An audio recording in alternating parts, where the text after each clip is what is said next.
오늘 좀 같이 나눌 말씀이 좀 긴데요. 같이 교독하도록 하겠습니다. 제가 한 절 읽고 여러분이 한 절 읽고 18절까지 읽도록 하겠습니다. 우리는 그의 약속대로 의가 있는 곳인 새 하늘과 새 땅을 바라보도다.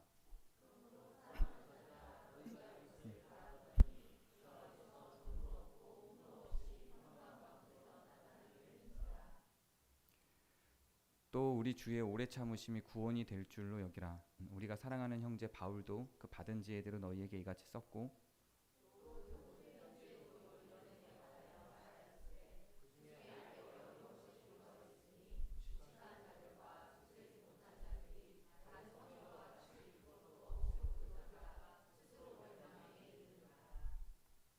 그러므로 사랑하는 자들아 너희가 이것을 미리 알았은즉 무법한 자들의 미혹에 이끌려 너희가 굳센 데서 떨어질까 삼가라.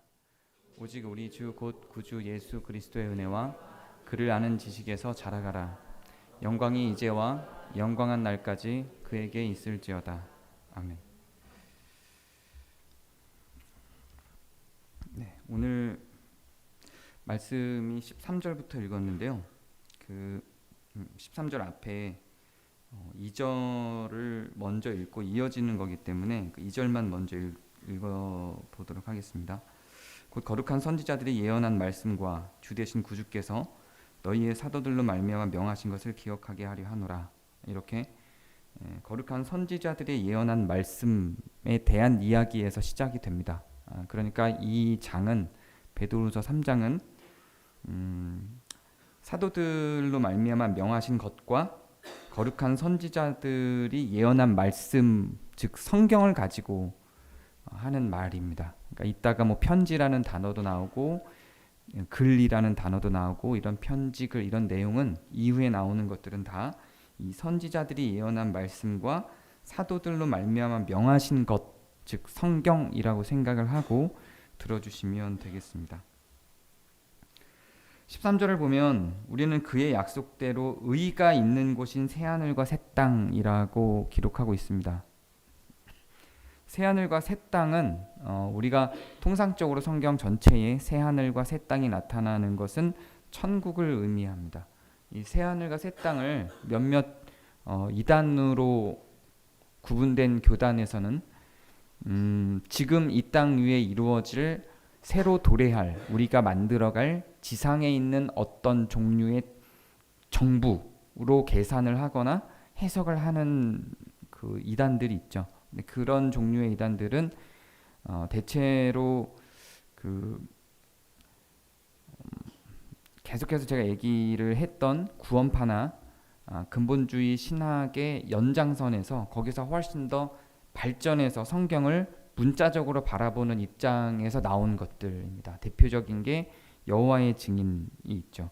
그리고 신천지도 이런 계열에서 이 새하늘과 새 땅이 대한민국에 이루어질 것으로 그렇게 이야기를 하기도 합니다. 그러나 우리가 이제 역사 속에서 1세기부터 시작해서 지금에 이르기까지 이 새하늘과 새 땅을 해석할 때는 하늘에서 내려오실 주님의 재림 이후에 펼쳐질 천국에 펼쳐질 나라들을 의미하는 것을 확인할 수 있습니다. 이 새하늘과 새 땅을 오늘 우리가 읽은 말씀에서 기록하고 있는 게 의가 있는 곳입니다. 보통 우리가 천국을 그릴 때는 황금길이 있고 홍보석과 녹보석으로 벽을 둘러싸고 있고 생명수가 끊이지 않고 먹어도 끝이 없는 나무 열매들이 계속 있는 그런 것들을 그려내죠. 요한계시록에 그런 모습이 없지는 않습니다. 물론 그려 있습니다.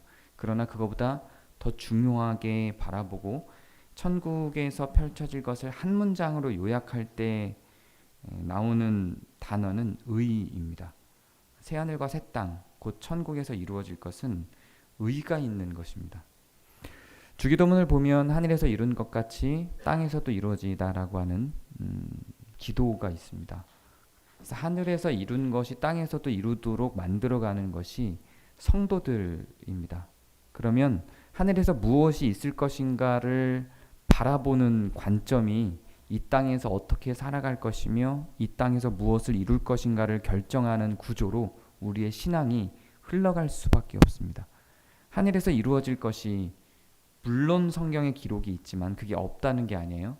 황금길과 홍보석과 녹보석과 언제든지 먹고 마실 수 있는 음식들이라고 가정을 한다면 이 땅에서 추구해야 될 것도 당연히 그렇게 금과 보석과 먹을 것과 마실 것입니다. 그런 것들은 매우 부수적인 겁니다. 하나님이 계신 영광스러운 곳을 표현해내는 것이죠. 또 어떤 학자들은 그런 것들은 그냥 상징이라고 이야기하기도 합니다. 그만큼 크게 가치를 둘 만한 건 아니라는 얘기예요. 저는 그 부분은 성경이 은유나 상징이라고 이야기하고 있지 않기 때문에 상징이 아니라 실제라고 저는 해석을 해요. 많은 학자들이 그 금과 보석들이 천국에 있다라는 건 상징이라고 해석을 하는데 저는 상징이 아니라 그것이 실제라고 해석을 합니다. 실제 금이고 실제 보석이라고 해석을 해요. 그러나 성경이 천국을 그릴 때 그런 것들을 깊은 의미를 갖고 그리지는 않습니다. 성경이 천국에 대해서 정말로 의미롭게 이야기하는 것은 하나님의 영광과 평강 그리고 의가 있는 곳이라고 그려냅니다. 그래서 그것을 하나로만 쭉 축약해서 딱 한 표현, 한 단어로만 천국을 묘사할 땐 바로 오늘 우리가 읽은 이 베드로 후서 3장 13절에 있는 것처럼 의가 있는 곳이에요. 딱 하나로만 표현하지만 많은 게 있죠. 천국에 금도 있고 보석도 있고 또 어떤 데서는 하나님의 영광으로 나타나기도 하고 평강도 있어요. 근데 그 중심에는 뭐가 있냐면 딱 한 단어로만 표현하자면 의입니다. 그렇다면 하늘에서 이룬 것이 땅에서도 이루어지게 성도들의 삶이 그리고 그 신앙이 진행되는 그 중심에는 의가 있는 거예요. 다르게 얘기하면 의를 추구하고 의를 우리의 삶의 중심에 두고 의를 향하여 가지 않는 삶은 신앙이 아닌 겁니다. 하늘에서 이루어진 것이 땅에서도 이루어지도록 추구하는 것이 아닌 삶은 사실은 신앙이 아닌 겁니다. 우리의 모든 관심과 우리가 추구하는 일상들이 그것이 시간적이든 생각의 영역이든 어떤 형태로 나타나든 간에 우리가 추구하는 신앙이라고 하는 것이 어디에 있는지를 보면 하늘에 무엇이 있는지를 상상하는 그 사람의 상상이 그 삶에 그대로 담겨져 있습니다. 우리는 사실 상상하는 대로 움직이는 사람들이에요. 사람이라는 게 그렇습니다. 생각대로 움직이죠. 천국에 정말로 금은보화가 가득한 곳이고 그것을 추구해야 되는 것이라고 생각하는 사람들은 그렇게 금은보화를 추구하고 살겠죠. 신앙이 있다면 말이에요. 신앙이 없다면 천국에 무엇이 있든 상관없이 이 땅에서 필요한 자본을 추구하고 살겠죠. 그게 성도의 삶이겠죠. 그런데 신앙이 있다면 정말로 신앙이 있는 사람이라면 하나님이 원하시는 것이 무엇이고 하늘에 무엇이 있는지에 따라서 이 땅에서도 그 삶을 살아내겠죠. 하늘에 있는 것이 금은보화라면 그걸 추구하고 살 것이고요. 하늘에 있는 것이 오직 하나님의 영광만이라면 그걸 추구하고 살겠죠. 하늘에 있는 것이 기도만이라면 그걸 추구하고 살겠죠.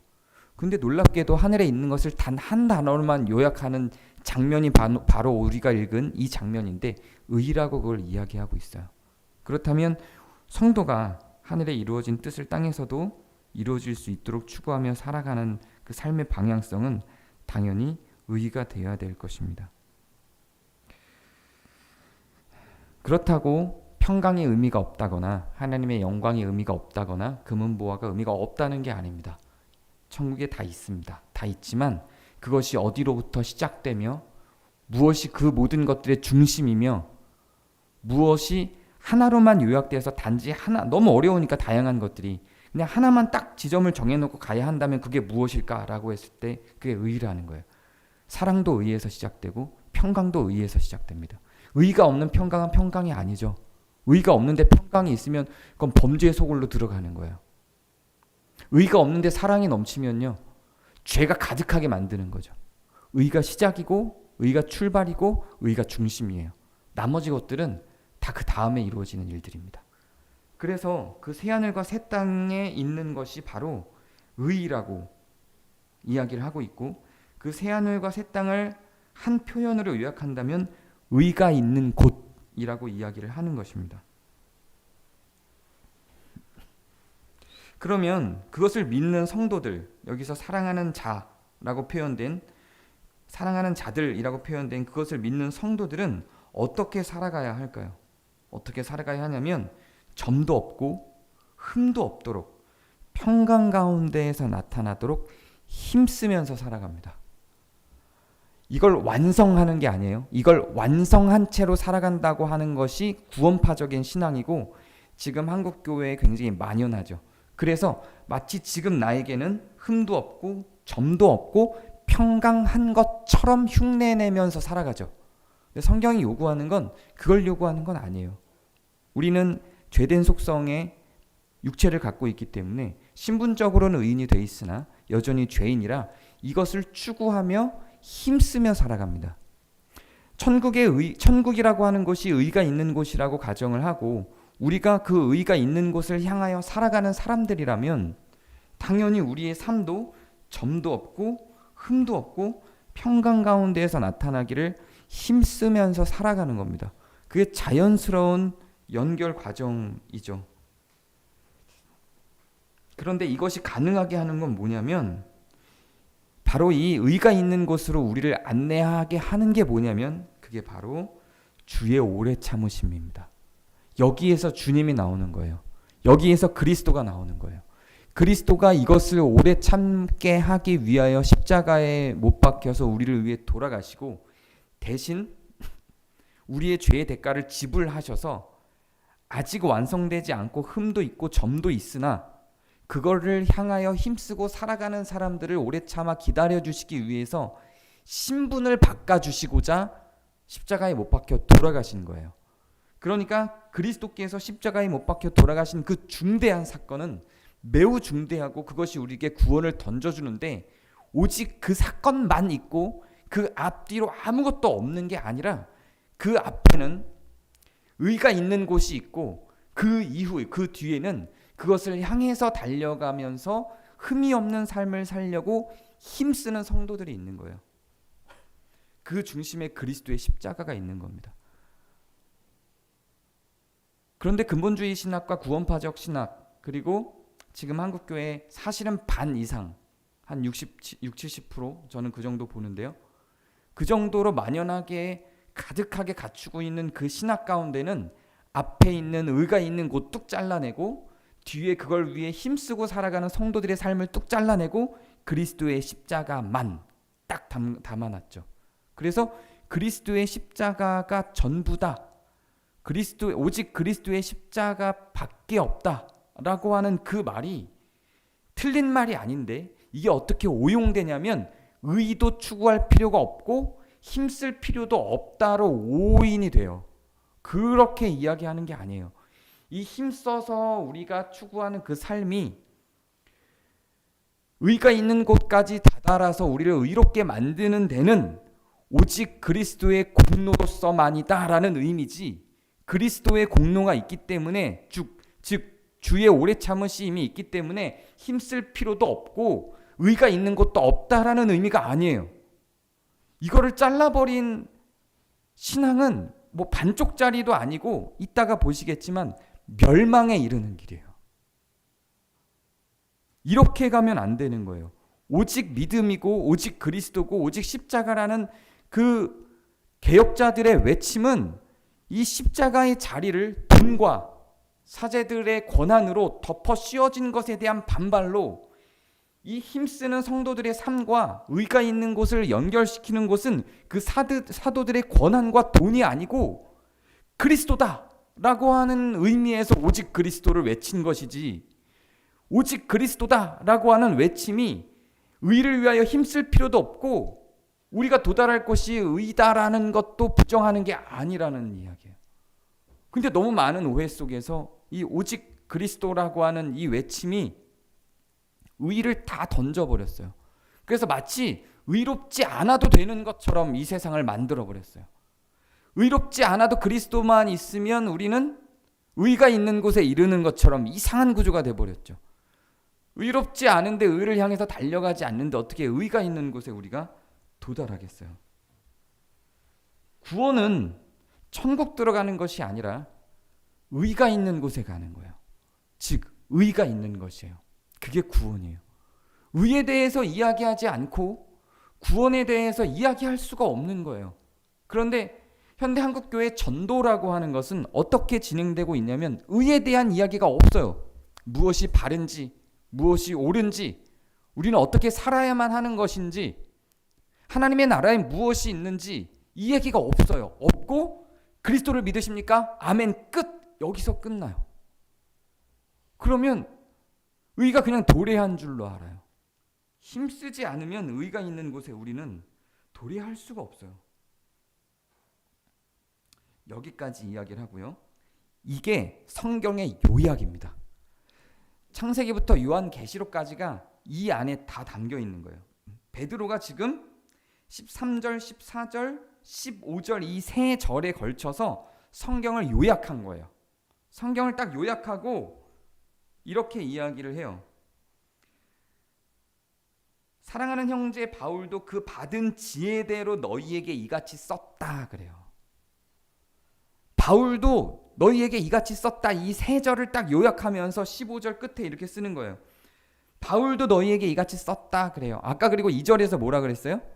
선지자들의 글과 사도들의 받은 글, 이 두 개의 글을 썼죠. 앞에는 선지자들의 글, 즉 성경, 이 시대의 성경, 즉 구약을 이야기를 하고, 그리고 신약으로 이야기되어지고 있는 바울도 이렇게 썼다는 거예요. 그럼 바울만 이렇게 쓴 게 아니라 구약도 이렇게 쓰고 있다라는 이야기입니다.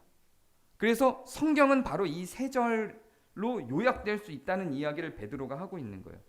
그리고 그 모든 편지에도 이런 일에 관하여 말하였으되, 이런 일에 관하여 말하였으되예요. 근데 그 중에 알기 어려운 것이 덜어 있습니다. 이 표현이 굉장히 중요한데, 알기 어려운 것이 덜어 있어요. 아무것도 몰라가 아니고 대체로 몰라가 아니라 대체로 아는 거예요. 이 세 개의 맥락을 대체로 성경을 읽으면 다 알 수 있다는 거예요. 대체로 다 알고 있고, 그리고 바울도 지혜대로, 받은 지혜대로 이렇게 썼기 때문에 바울의 글도 성경이 되는 거예요. 다른 성경도, 즉 구약도 그러하다는 얘기고요. 이 알기 어려운 것이 그 중에, 그 성경들 중에 알기 어려운 것이 덜어 있대요. 원문을 봐도 그래요. 성경이 번역을 잘 해놨어요. 덜어 있대요. 다 몰라. 너희들은 특별한 해석과 계시를 받지 않으면 다 몰라가 아니라 읽다 보면 대체로 다 이해가 되고 이 내용인 거 너희도 알겠지. 근데 알기 어려운 게 덜어 있대요. 몇몇 개 있다라는 이야기예요. 근데요, 무식한 자들과 굳세지 못한 자들이, 여기서 무식한 자들은 그냥 무식한 자들로 이해를 해도 돼요. 여기서 무식이라고 하는 게 뭘까요? 무식이라고 하는 건 알지 못하는 자예요. 무엇을? 여기서 무식이라는 표현 때문에 배우지 못한 사람, 우리들 기준으로 초등학교밖에 못 나온 사람, 뭐 학교를 안 다닌 사람이라고 이해하는 경우들도 있는데 그런 게 아니에요. 여기서 무식이라고 하는 건 무슨 무식이겠어요? 이때는 학교도 없었어요. 베드로도 어부였고요. 무슨 무식일까요? 여기서 무식이라고 하는 건 성경에 대한 무식을 의미하는 거예요. 성경을 안 읽은 사람을 이야기하는 겁니다.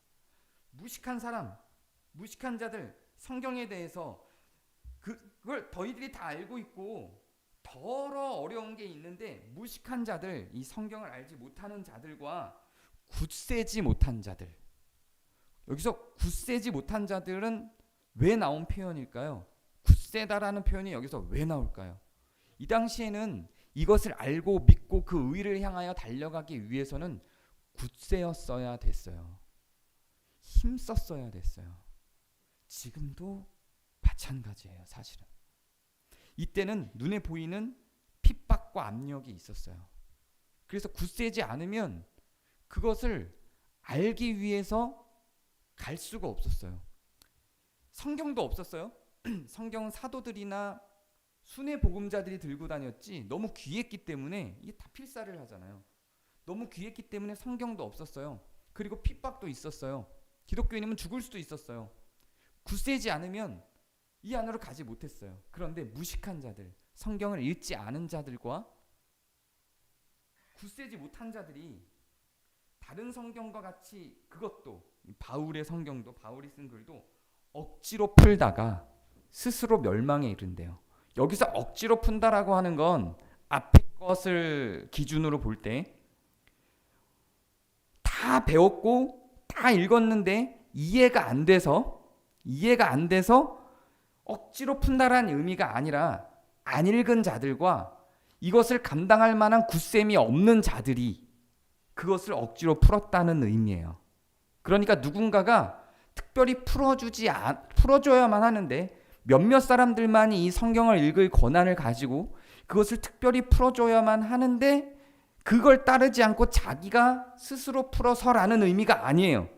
일단 전제가 이거예요. 무식한 자들, 즉 성경을 읽지 않은 자들과 굳센 마음이 없는 자들에 대한 이야기예요. 그 의를 향하여 달려가기를 굳세게 마음 갖지 못한 자들에 대한 이야기예요.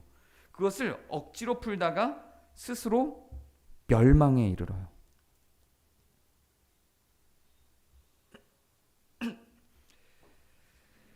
여기에 대해서 베드로는 뭐라고 이야기를 하냐면, 이 표현이 굉장히 중요한데 이러한 자들을 뭐라고 이야기를 하냐면 무법한 자들이라고 이야기를 합니다.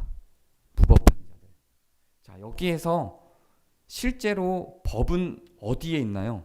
누가 법을 정했나요? 로마가 정했겠죠. 로마가 정한 법대로 따지면 무법한 자들은 누구일까요? 기독교인들이에요. 그 무법한 자들이 아니에요. 여기서 무법한 자들이라고 하는 건 성경을 기준으로 한 무법한 자들이에요. 성경을 율법이라고 받고 거기에서 성경이 아닌 것에 대한 이야기예요. 그런 의미의 무법한 자들이지 범죄를 저질러서 로마 법에 어긋나는 일을 한 사람을 얘기하는 게 아니에요. 성경을 기준으로 할 때 성경을 법이라고 표현하기 때문에 무식한 자들과 동일한 선상의 의미예요. 이것을 그냥 문자 그대로 받아들여서 범죄자, 학교를 안 다닌 사람 이렇게 해석하는 게 아니라 성경을 읽지 않은 자, 성경을 알지 못하는 자, 성경대로 따르지 않는 자에 대한 이야기예요. 그 무법한 자들의 미혹에 끌려서 굳센 데서, 아까 굳세지 못한 자들이란 표현이 있었죠. 그런 것에 이끌려서 굳센 데서, 원래는 그 핍박과 어려움이 있는데도 불구하고 그것을 헤쳐나가고자 했는데 그런 자들의 미혹에 이끌려서 굳센 데서 떨어질까 삼가라고 이야기를 하고 있어요. 그러면서 어떻게 촉구를 하냐면 그리스도의 은혜로 그를 아는 지식에서 자라가라고 이야기를 합니다. 어디에서도 성경을 읽지 말라거나 성경이 특별한 누군가에 의해서 해석되어야 한다거나 그런 내용은 없어요. 오히려 예전에는 사사로이 푼다라는 표현 때문에 그렇게 오해될 만한 여지가 있었지만 지금 이 본문에서는 그런 내용이 없어요. 충분히 이대로 그대로 제가 일부러 평소 같지 않게 강해를 했죠. 주석을 읽듯이 강해를 했죠. 왜 그러냐면 이것들을 꼬아서 하는 설교들이 너무 많았기 때문에 그래요. 하나하나 아무리 읽어봐도 하나하나 살펴보면 곰곰이 생각하면서 살펴보면 성경을 읽지 말라는 이야기가 없고 특별한 사람들의 해석에 기대해야 된다라는 이야기도 없어요. 사실은 누구나 다 읽을 수 있고 덜 어려운 게 있을 뿐이고 누구나 읽으면 하늘에 있는 것이 의이고 우리는 그 의를 향하여 추구하며 살아가야 된다라고 하는 내용이 너무 명료해요. 성경에 우리가 의를 추구하며 살아가야 된다라고 하는 문장들이 얼마나 많은데요. 율법도 그렇고요. 당연히 십계명도 그렇고요. 다 의를 추구하며 살아가게 하죠. 법적인 용어로 설득해서 우리를 끌고 가서 우리의 생활과 삶과 실제적인 선택들이 변할 수 있게 불편을 감수하고서라도 의롭게 살 수 있게 안내를 하죠. 그게 그리스도가 오신 이후로 바뀌었다라고 주장하는 사람들, 그 율법들이 의미가 없었다라고 주장하는 사람들을 향해서 그럼 신약을 한번 보자는 거예요. 그리스도가 무엇을 가르쳤는지, 그 율법들보다 훨씬 더 견고하게 그 율법을 지키지 않으면, 바리새인들보다도 그 율법을 더 견고하게 잘 지켜내지 않으면 천국에 들어갈 수 없다고까지 말씀하세요. 그리스도는 구약 시대보다 더 철저하게 지켜야 된다고 해요.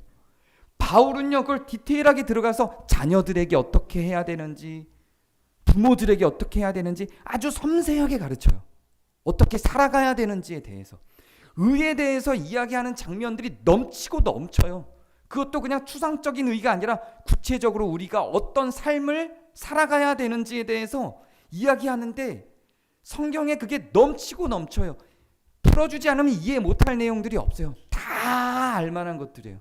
다만 덜어 어려운 게 있을 뿐이에요. 읽으면 다 알 수 있는 것들이에요. 그런데 무식한 자들, 무법한 자들, 굳세지 못한 자들이 어떻게 자꾸 꼬셔요. 그 의에 이르는 것에 대해서 아니라고 자꾸 꼬시는 거예요. 의롭지 않아도 된다고 자꾸 꼬시는 거예요. 그 무법한 자들의 미혹에 이끌려 결국은 멸망 가운데로 간다고 베드로가 애통하는 겁니다. 지금 구원파적인 신학에서 우리의 삶과 행위와 의로움과 일상들을 파괴하고 오직 영적인 활동만이 구원을 주는 것이다라고 하는 종류의 영지주의는 이 시대에도 있었어요. 사도들이 로마와 싸웠던 게 아니에요. 사도들의 편지, 바울의 편지와 베드로와 요한과 이 사도들이 쓰는 성경을 한번 보세요. 뭐와 싸웠는지. 로마와 싸운 게 아니에요. 로마를 저격하면서 막 싸우지 않았어요. 이들이 싸워낸 건 뭐였냐면 대체로 다 그리스도를 외치는 자들이에요. 종교를 외치는 자들과 싸웠어요. 대체로 다, 모든 게 다 그렇진 않지만 영지주의와 싸워요. 즉 오직 영만으로 모든 걸 해석하는 자들과 싸워요. 의의가 없어도 된다고 말하는 자들과 싸우는 거예요. 종교 활동만 있으면 된다고, 종교 활동만 있으면 의롭지 않아도 된다고 말하는 자들과 계속 싸우는 거예요. 그래서 천국 복음을 외치는 거예요. 사도들이, 예수님조차도. 거기에 뭐가 있기 때문에? 의가 있기 때문에. 천국 복음이라고 하는 건 영적인 것만을 의미하는 게 아니에요. 어떻게 살아가야 될지를 이야기해요. 예수님의 설교를 잘 들어보세요. 화평을 이야기하고 용서를 이야기하고요. 우리가 정말로 일상 속에서 한순간 한순간에 어떻게 행동해야 될지를 아주 섬세하고 디테일하게 얘기를 해주세요. 예화들까지 들어가면서 어떻게 서로를 용서했는지, 어떻게 서로를 사랑했는지, 추상적이지도 않게 예화를 들어가면서 하나하나 섬세하게 율법보다 더 구체적으로 예를 들어서 일상에서 벌어지는 의에 대해서 얘기를 해주면서 그걸 천국복음이라 그래요. 그게 복이라 그래요. 그렇게 의를 행하고 사는 게 복이라고까지 아예 팔복 설교를 통해서 산상수훈을 통해서 이야기를 해주세요. 근데 일상에서 우리의 의를 드러내는 말을 하거나 그런 설교를 하면 복음을 모른대요. 이 시대의 한국교회에서는. 그렇지 않습니다. 우리 착하게 삽시다, 의롭게 삽시다가 복음이에요. 왜냐하면 천국에 의가 있으니까요. 그럼 우리가 어떻게 그거를 착하게 의롭게 살 수 있습니까? 그리스도로 통해서, 그리스도께 의지해서, 그분의 십자가로 말미암아 우리 안에 성령이 있으니까가 되는 거예요. 성경은 너무 뻔하고 당연한 것처럼 보입니다. 그래서 폄훼되기 쉽고 다 아는 것처럼 여겨지기 쉽죠. 뻔한 이야기, 과거의 이야기, 2000년 전의 이야기처럼 여겨지기 쉽고, 새로운 철학들이 얼마나 많이 나왔기에 이것들을 또 돌아보나 이렇게 생각하기도 쉽죠. 제가 성서주일마다 말씀드리는 저희 아버지의 예화를 또 새로운 분들이, 작년에 어떤 분들이 계시니 한 번 더 들어드리면 이래요. 저희 아버지는 신학을 2번이나 하신 분이고, 장로교 신학과 연대 신학과 신학을 길게 하신 분이고, 공부를 계속 하시던 분이고요. 집안에 무슨 신학서적이, 그 아버지의 신학서적들 때문에 다른 물건을 못 사게끔 집안에 가득 다 책이었어요. 공부를 많이 하신 분이죠. 근데 성경을 안 읽어요. 그래서 저희 어머니가, 아버지 목사님이신데 아버지한테 이렇게 성경을 밀어주면서 여보 성경 좀 읽어. 그리고 뒤집어지는 거예요.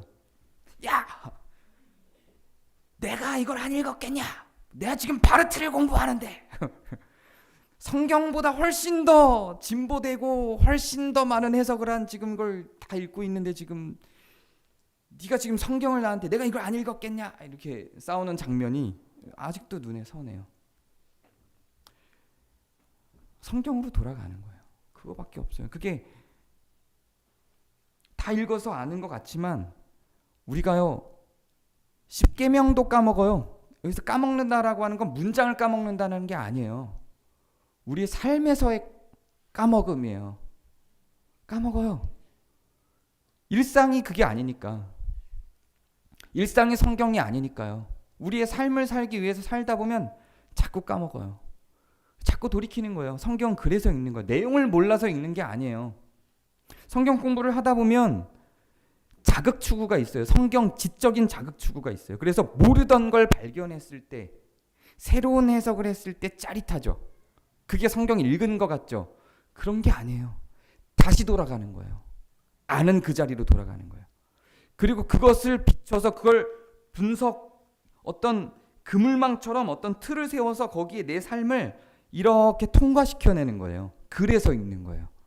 그래서 그걸로 지식을 습득하기 위해서가 아니라 그걸로 일상을 돌아봐서 내 삶이 그 성경의 틀을 지나갔을 때 무엇이 남는지를 보기 위해서 성경을 보는 거지, 성경을 몰라서 보는 게 아니에요. 성경 뭐 다 읽었는데 뭘 또 봐가 아니라니까요. 그런 게 아니에요. 다 암기를 했어도 또 보는 거예요. 성경 백독했어가 의미가 없어요. 백독이 천독이 의미 있는 게 아니라 다시 그 자리로 돌아가는 건 그걸 통해서 내 삶을 그물망으로 쭉 뽑아내기 위해서 보는 거예요. 그래서 돌아가는 거예요. 그래서 의가 있는 곳까지 가기 위한 안내서인 거예요. 이것 자체의 능력이 있는 게 아니라 이걸 통해서 우리가 삶에서 의의 능력을 갖게 만드는 거예요. 우리는 누구든지 성경을 읽을 수 있는 능력들이 있습니다. 어떤 누군가에게 특별하고 특정하게 주어진 게 아니에요.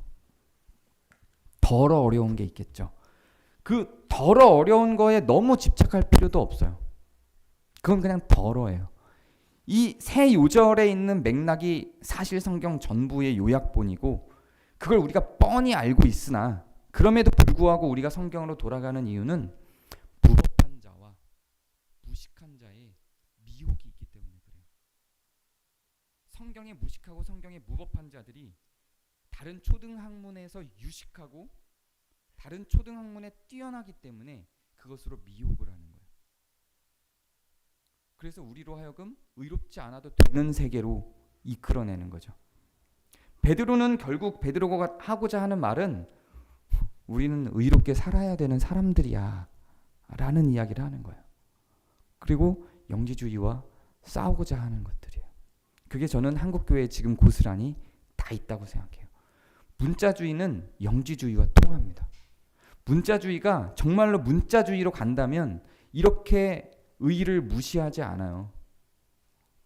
근본주의가 사실은 영지주의하고 통해요.